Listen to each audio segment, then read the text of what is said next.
Hey everyone, this is the lecture 1 of class 8, chapter 1, that is rational number. देखो समझो rational number होता क्या है. Rational number which is in the form of p by q. जो q है वो does not equal to zero होना चाहिए. ठीक है. फॉर एग्जांपल जैसे 5/6 this is the rational number, 7/9 that is the rational number, 9/5 that is the rational number and etc and so on. Okay. अगर हमारा q is equal to zero हो जाए तो तुम्हारे दिमाग में ये भी तो आ रहा होगा ना कि q इक्वल टू ज़ीरो क्यों हुआ है और अगर नहीं होगा तो क्या होगा. तो ये समझो क्यों नहीं होना चाहिए q इक्वल टू ज़ीरो, क्योंकि अगर हम ये तो हमारा p हो गया लेट सपोज और ये हो गया हमारा q और q हमने ले लिया ज़ीरो और जो ज़ीरो है अगर हमने डिनोमिनेटर में ज़ीरो ले लिया वो क्या होगा.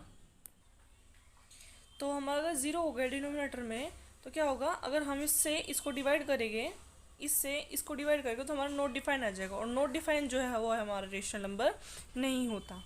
ओके. जो रेशनल नंबर होता है वो हमारा टू टाइप्स का होता है. First is positive rational number, second is negative rational number. तो पॉजिटिव रेशनल क्या होता है. Positive rational if denominator and numerator are either both positive or both negative. जो हमारा न्यूमिनेटर होगा और डिनोमिनेटर होगा या तो दोनों ही हमारे पॉजिटिव हो या दोनों ही हमारे नेगेटिव हो तो इससे हमें पता चल जाएगा कि ये पॉजिटिव रेशनल है. ठीक है. जैसे फॉर एग्जांपल -5/-7 इसमें क्या है दोनों ही हमारे नेगेटिव है, that is rational number, positive rational number. अब हमें से सोल्व करके माइनस से माइनस कैंसिल हो गया तो 5/7 तो पॉजिटिव आ गया ना. देखो आ गया ना पॉजिटिव, तो इसलिए पॉजिटिव रेशनल नंबर है. और अगर हम ले ये कह रहा है कि या तो दोनों नेगेटिव हो या फिर दोनों पॉजिटिव हो, दोनों पॉजिटिव तो जैसे 9/7 तो that is the positive rational number. Positive rational number में क्या होता है या तो दोनों हमारे डिनोमिनेटर और न्यूमरेटर पॉजिटिव हो या फिर दोनों हमारे नेगेटिव हो. और नेगेटिव रेशनल नंबर में क्या होता है. Negative rational number is that rational number which has opposite sign. जैसे एग्जाम्पल -2/3. अपोजिट साइन का मतलब क्या है. अगर हमारा न्यूमरेटर नेगेटिव तो डिनोमिनेटर पॉजिटिव होना चाहिए. अगर हमारा न्यूमरेटर पॉजिटिव तो हमारा न्यूमरेटर नेगेटिव होना चाहिए. तो इस तरह ये इसे कहते हैं opposite sign.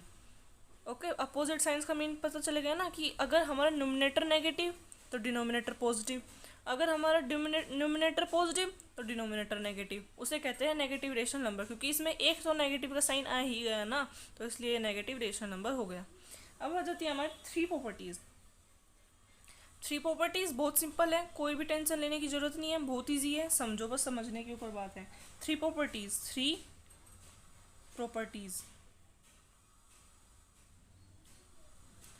Properties. First property क्या है कि if a/b is a rational number and m is a non zero integer. अगर हमारा a/b कोई एक रेशनल नंबर है, क्या है रेशनल नंबर. ठीक है. ओके. और m जो है वो क्या है नॉन ज़ीरो इंटीजर है. ठीक है. तो कह रहा है कि अगर हमारा a/b रेशनल नंबर है, m is non zero integer. Non zero integer का मतलब वो ज़ीरो नहीं होना चाहिए. वो ज़ीरो से या तो वो नेगेटिव हो जाए. नेगेटिव इंटीजर का मतलब समझो क्या होता है. ये 1 2 3 4 -1 -2 -3 ये होता है हमारा integer. But non zero integer कि उसमें ज़ीरो नहीं आनी चाहिए. ये सारे तो कुछ तो होने चाहिए लेकिन ज़ीरो नहीं इंक्लूड होना चाहिए उसमें. ओके. उसे कहते हैं नॉन ज़ीरो इंटीजर. अभी फॉर एग्जांपल अगर मैं पहले तो इसकी इक्वेशन समझ लीजिए. a/b is equal to a/b × m. देखो क्या कह रहा है अगर हमारे नॉन ज़ीरो इंटीजर है. ठीक है. नॉन ज़ीरो मतलब ज़ीरो नहीं होना चाहिए. ठीक है. अभी a/b तो हमने लिया, अब हमारा मैथमेटिक का रूल कहता है, मैथमेटिशियन कहते हैं, अगर हमने क्या किया, कहीं पर भी किसी चीज़ से मल्टीप्लाई कर ली, डिनोमिनेटर में मल्टीप्लाई करी, तो हमें न्यूमिनेटर में भी मल्टीप्लाई करनी पड़ेगी। क्यों करनी पड़ेगी? इक्वलिटी लाने के लिए, क्योंकि मैथमेटिक कभी भी, मतलब मैथमेटिक जो है, मैथ्स जो है वो इक्वलिटी पे बेस है, ना कि अनइक्वलिटी पे बेस है। तो इस वजह से हमने जब अगर डिनोमिनेटर में मल्टीप्लाई करी तो हमें डिनोमिनेटर में भी करनी पड़ेगी। अब देखो, अगर हमने फॉर एग्जांपल ले लो तुम, ये जो m है वो मैंने ले लिया 1, ठीक है, जो m है वो ले लिया 1, तो हमने ये a अपॉन भी क्या लिया 5/6, लेट सपोज। तो 5/6 किस किस की मल्टीप्लाई करनी, m क्या है हमारा 1, मल्टीप्लाई 1। देखो मैंने नीचे भी मल्टीप्लाई 1 से करी, ऊपर भी मल्टीप्लाई 1 से करी, क्योंकि जब नीचे मल्टीप्लाई करी डिनोमिनेटर में तो न्यूमिनेटर में भी हमें करनी पड़ेगी। अब देखो, अगर मैं इसे सोल्व करूँ तो 5/6 ही नहीं आ रहा है, तो अगर मैं इससे मल्टीप्लाई करूँ उससे भी, तो हमारी इक्वलिटी भी आ रही है। देखो आ रही ना, सेम सेम ही तो आ रहा है 1 से मल्टीप्लाई करने के बाद भी, यही है। Okay, for example -3/4 is equal to, देखो अगर मैं यहाँ पर मल्टीप्लाई कर दूँ 1 से, ऊपर भी और नीचे भी, तो -3/4 ही आ रहा है। तो इसका मतलब ये मैं लिखूँ या फिर ना लिखूँ, ठीक है। फिर उसके बाद आता है -3/4 मल्टीप्लाई, अब यहाँ पे 1 से मल्टीप्लाई करी, अब यहाँ पे 2 से मल्टीप्लाई कर लो, ठीक है। अब यहाँ पे सेम एज इट इज़ लिखा, यहाँ पे 2 से मल्टीप्लाई करी, नेक्स्ट 3 से, ऐसे ऐसे सीरीज चलती चली जाएगी। तो इसमें क्या होगा, दिस इम्प्लाइज डेट -3/4 -6/8 -9/12 चलता चला गया। ओके, मतलब अब यहाँ पे क्या आ रहा है, इस जो चीज़ जो है, ये 3/4 6/8 -9/12 दैट्स सो ऑन, ये इसको हम बोलते हैं इक्विवेलेंट। जो ये रेशनल नंबर आ रहे हैं, ये क्या है, हमारे इक्विवेलेंट रेशनल नंबर। अब हमें कैसे पता चला ये इक्विवेलेंट है, हमें इस तरह पता चला कि इसका जो देखो समझो, अगर हम इनको कैंसिल आउट करते हैं, अगर हम इन दोनों को कैंसिल आउट करते हैं तो हमारा -3/4 ही आ रहा है। करके दिखाऊं, देखो करो, इसको कैंसिल करो 2 से करो, 2 3 जा 6, 2 4 जा 8, -3/4, देखो आ गया नहीं, यही सेम है ना।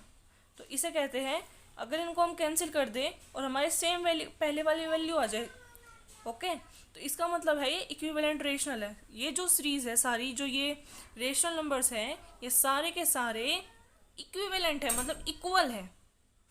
पढ़े इनमें हमने मल्टीप्लाई कर दियो, लेकिन अगर हमने कैंसिल कर ले, इन्हें ऐसे ऐसे कैंसिल कर दे, तो हमारी अगर सेम वैल्यू आ रही है, तो इसका मतलब ये क्या है, इक्विवेलेंट रेशनल नंबर है।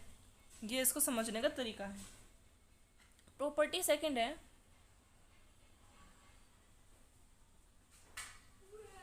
प्रॉपर्टी सेकंड क्या कह रही है, प्रॉपर्टी सेकंड है a/b is a rational number and, समझना, a/b क्या है, रेशनल नंबर,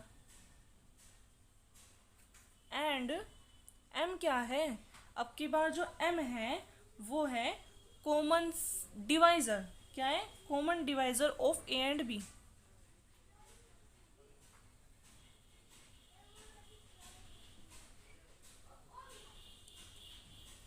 कॉमन डिवाइजर का मीनिंग क्या है, कॉमन डिवाइजर होता है, जैसे हमने ले लिया 9/12 ले लिया, तो इसका कॉमन डिवाइजर क्या है, मतलब इसका कॉमन डिवाइजर निकालना है। तो कॉमन डिवाइजर क्या है वो कैसे पता चलेगा कि ये दोनों जो है ये किस टेबल में आते हैं और किस टेबल से कट सकते हैं।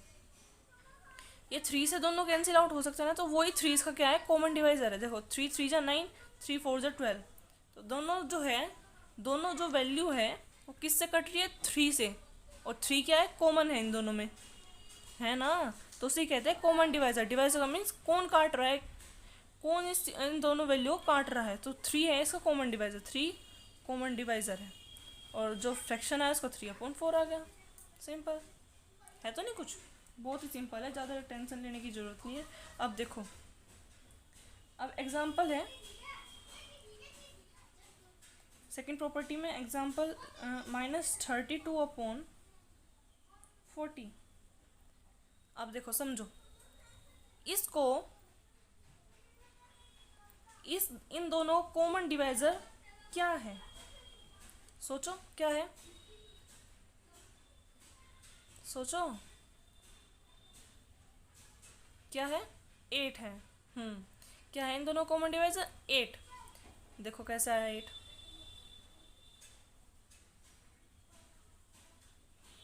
देखो 8 4 जा 32, 8 5 जा 40, है ना।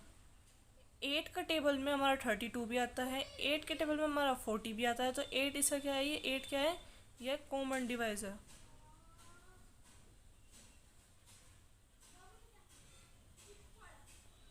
कॉमन डिवाइजर ऑफ बोथ, दोनों का कॉमन डिवाइजर यही है।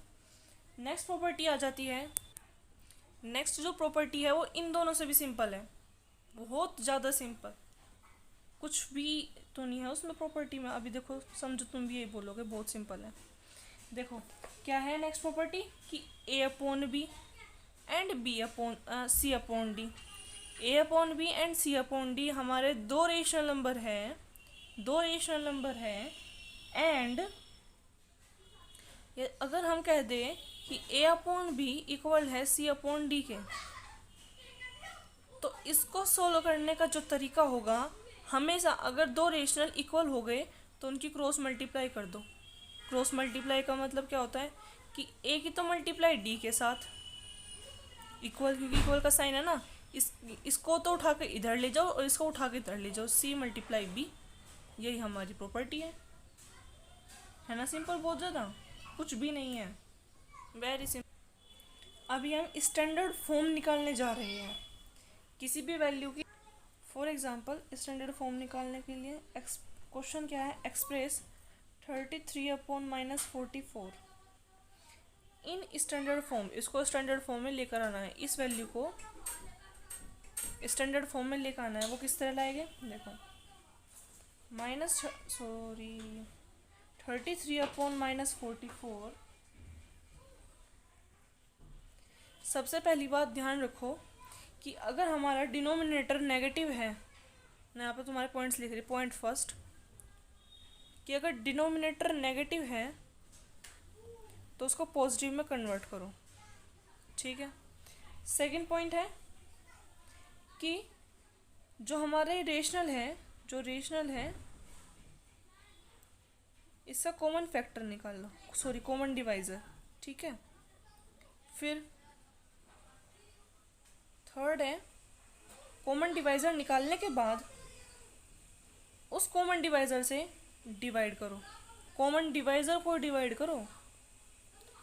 डेट मीन्स ये हमारा फैक्टर है, तो डिवाइड किससे करेंगे हम, ऊपर भी और नीचे भी तो करना पड़ेगा इक्वलिटी के लिए, तो इक्वलिटी के लिए हमें डिवाइड करना पड़ेगा ऊपर भी नीचे भी, जो हमारा कॉमन डिवाइजर आया। नेगेटिव से पॉजिटिव करने के लिए हम क्या करते हैं, मल्टीप्लाई करते हैं -1 से। लेट सपोज मैं एग्जांपल ले लेती हूँ आपको समझाने के लिए कि -3/4 है,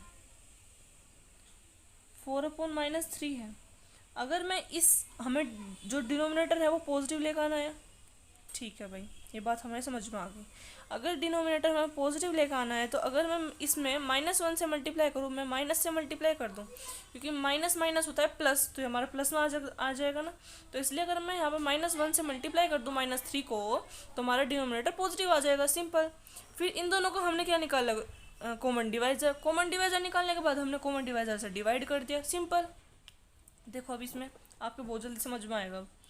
अभी हमारा डिनोमिनेटर किस में है, नेगेटिव में, तो किस में कन्वर्ट करना है, पॉजिटिव में। पॉजिटिव में कन्वर्ट करने के लिए -1 से मल्टीप्लाई कर दी ना। अब इससे मल्टीप्लाई जैसे किया तो -33/44 आ गया ना, तो हमारा डिनोमिनेटर कैसा आ गया, पॉजिटिव, हमें पॉजिटिव लाना था। अब इन दोनों को हमें क्या निकालना है, कॉमन डिवाइजर। सेकेंड स्टेप क्या है, कॉमन डिवाइजर निकालने का। तो कॉमन डिवाइजर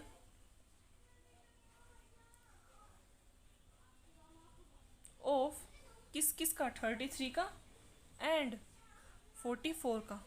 अब देखो माइनस की वैल्यू तो अब तुम सोचोगे ना माइनस क्यों नहीं लिया, माइनस इसलिए नहीं लिया बच्चा क्योंकि हमें तो कॉमन डिवाइजर निकालना है ना। तो माइनस का साइन फिर वहाँ उठा कर रख देंगे, फिलहाल तो हम पॉजिटिव वैल्यू का निकाल रहे हैं।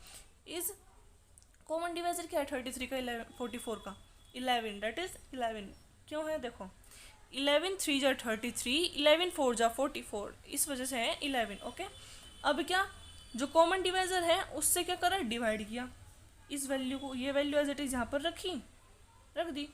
रखने के बाद मैंने क्या बोला था डिवाइड कर देना है ऊपर भी और नीचे भी, किससे 11 से, इक्वलिटी के लिए। अब जैसे ही हमने इसे डिवाइड किया तो -3/4, तो स्टैंडर्ड फॉर्म क्या आई, इस वैल्यू से हमारी ये वैल्यू आई, ये भी इक्वलिटी है बेटा, ये भी इक्वलिटी, इक्विवेलेंट रेशनल नंबर है, क्योंकि देख इससे अगर हम मैं कैंसिल कर दूं तो ये क्या आ जा रहा है हमारा 3 ही नहीं आ रहा है, तो वो ये चीज़ है, सिंपल है। तो स्टैंडर्ड फॉर्म क्या है -33/44 is equal to -3/4, that is the standard form.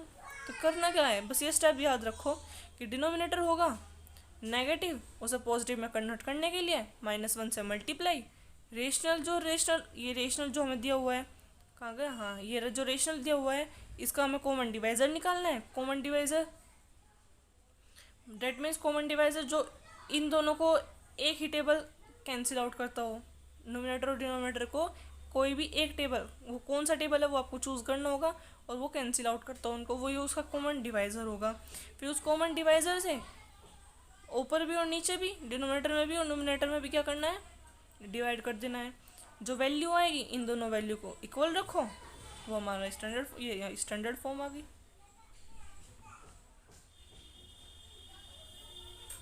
ठीक है, okay, that is the example 1 and example 2।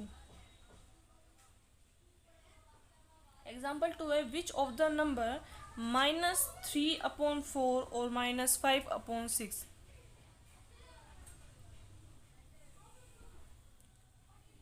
Which is the greater, तो कौन सा ग्रेटर है वो निकालना है। तो पहली बात क्या है, इसमें भी हमारे स्टेप है, ग्रेटर वैल्यू निकालने के लिए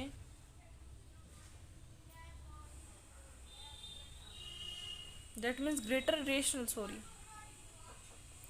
रेशनल निकालने के लिए क्या क्या क्या स्टेप हमें फॉलो करने पड़ेंगे। पहला step denominator positive, denominator positive होना चाहिए। अगर नेगेटिव हुआ तो क्या करेंगे, अगर डिनोमिनेटर पॉजिटिव करना है और अगर डिनोमिनेटर नेगेटिव हुआ, नेगेटिव से हमें पॉजिटिव डिनोमिनेटर करना है, तो हम क्या करेंगे -1 से मल्टीप्लाई। ओके, नेक्स्ट स्टेप आ जाता है कि हमें जो हमारा जैसे ही हमारा डिनोमिनेटर पॉजिटिव हो गया, वैसे ही जो हमारे डिनोमिनेटर होते हैं ऑल डिनोमिनेटर्स एलसीएम ले लेते हैं, सभी डिनोमिनेटर के एलसीएम ले लेते हैं। जो इनका एलसीएम आता है उससे हम क्या करते हैं, एलसीएम इन दोनों का आया, जैसे ही इन दोनों का एलसीएम आया वो फिर एलसीएम हमें डिनोमिनेटर में लेकर आना होता है। देखो अब मैं बताती हूँ आगे तुम्हें और ज़्यादा समझ में आएगा। ये दोनों पॉजिटिव है, पहला स्टेप खत्म। दूसरा स्टेप है कि इन दोनों का LCM low, LCM of 4 and 6, 4 and 6 का क्या एलसीएम आता है 12, वेरी गुड। देखो कैसे निकलता है एलसीएम, निकालना आता है 2 2 जा 4, 2 3 जा 6, 2 1 जा 2, 3 1 जा 3, 2 2 जा 4, इनकी मल्टीप्लाई कर देते हैं, 2 2 जा 4, 4 3 जा 12, तो एलसीएम क्या आया 12। इसके बाद इन दोनों वैल्यू को अलग अलग नोट करो, कर ली, इक्वल टू का साइन लगाओ। अभी हमें ऊपर वाले की तरह करना है, लेकिन थोड़ा सा इसमें अलग है, ठीक है। देखो जैसे ही हमने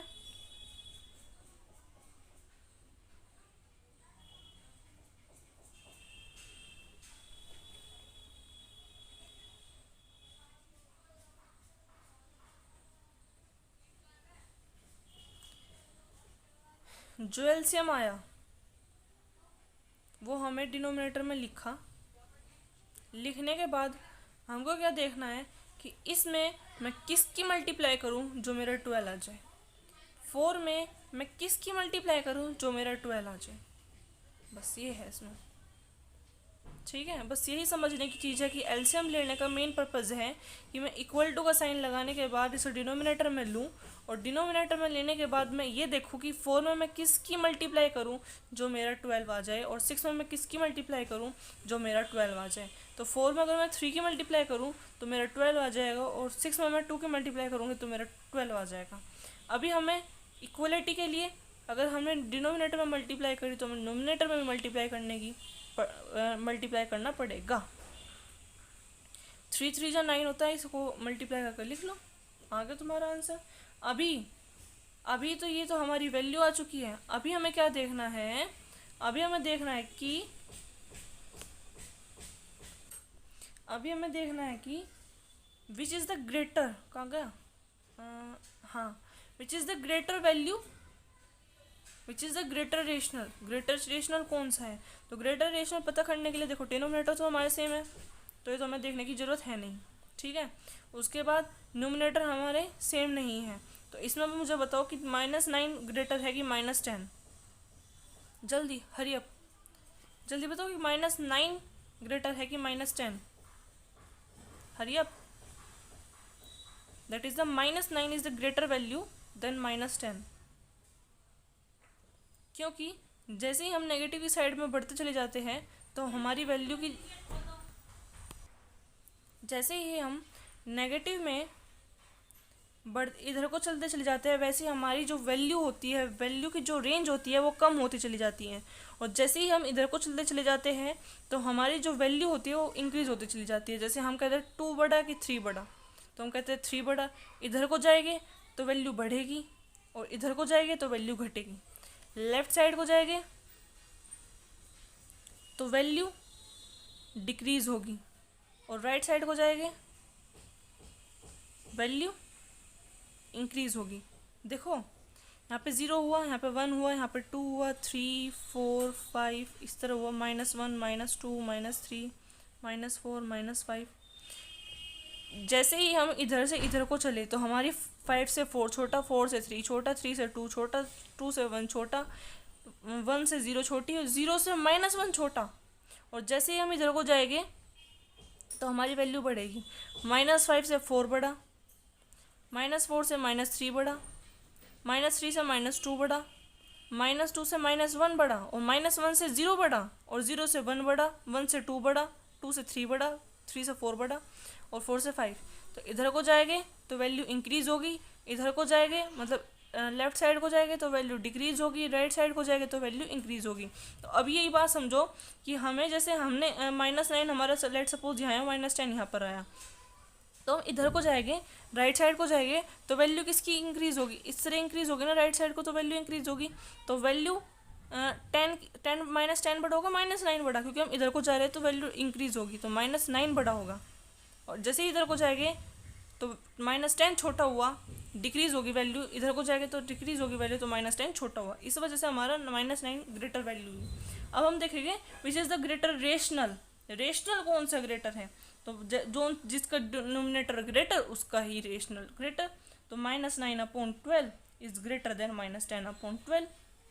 सिंपल है ना। कुछ भी नहीं है, बस सोचने की और समझने की ज़रूरत है, कुछ भी चीज़ नहीं है।